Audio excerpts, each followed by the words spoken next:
لاہور کے علاقے بادامی باغ میں گھر میں آگ لگنے سے 3 سالہ بچی جاں بحق اور 2 افراد زخمی ہو گئے۔ شیرا کوٹ غازی چوک میں گھر میں سلنڈر پھٹنے سے 5 افراد جھلس گئے۔ کراچی کے علاقے گلشن اقبال عابد آباد میں فائرنگ سے نوجوان جاں بحق مقتول دوست کے ساتھ پستول چیک کر رہا تھا، گولی چل گئی، پولیس کا دعویٰ۔ سرجانی ٹاؤن میں فائرنگ سے نوجوان جاں بحق، ملزمان نے لوٹ مار کے دوران گولیاں مار دیں۔ پشاور ہائی کورٹ کے فیصلے کے خلاف الیکشن کمیشن کی درخواست پر سپریم کورٹ کا 3 رکنی بینچ آج سماعت کرے گا۔ تحریک انصاف کی پارٹی سرٹیفکیٹ شائع نہ کرنے پر الیکشن کمیشن کے خلاف توہین عدالت کی درخواست پر پشاور ہائی کورٹ میں بھی اہم سماعت ہوگی۔ اڈیالہ جیل میں توشیخانہ ریفرنس کیس کی سماعت آج پھر ہوگی۔ کل سماعت کے دوران نیب کے 10 میں سے 4 گواہان نے بیانات قلم بند کروا دیے۔ پی ٹی آئی کے وکیل نے بانی پی ٹی آئی کے خلاف توشیخانہ ریفرنس بددیانتی پر مبنی قرار دے دیا۔ سپریم جوڈیشل کونسل کا اجلاس آج پھر 11:30 بجے ہوگا۔ کونسل نے جسٹس مظاہر نقوی اور خواجہ حارث کو ایک اور نوٹس جاری کر رکھا ہے۔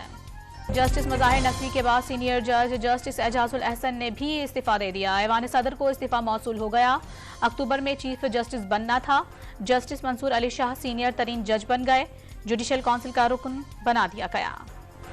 عام انتخابات میں امن و امان پر نظر رکھنے کے لیے وزارت داخلہ میں کنٹرول روم قائم، نیشنل ایکشن پلان کے کوارڈینیٹر بریگیڈیئر شہزاد نذیر سربراہ ہوں گے۔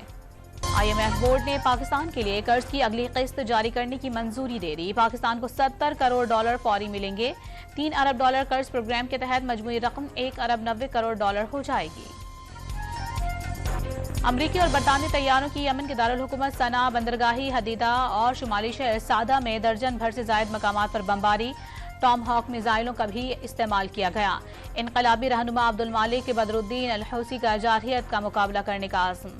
اسرائیلی فوج کی رفح میں رہائشی عمارت پر بمباری، بچوں سمیت 9 فلسطینی شہید، شہداء کی مجموعی تعداد 23,500 تک پہنچ گئی۔ جنوبی افریقہ کی عالمی عدالت انصاف سے اسرائیلی حملے فوری رکوانے کی اپیل۔ اور پاکستان اور نیوزی لینڈ کے درمیان پہلا T20 میچ آج کھیلا جائے گا۔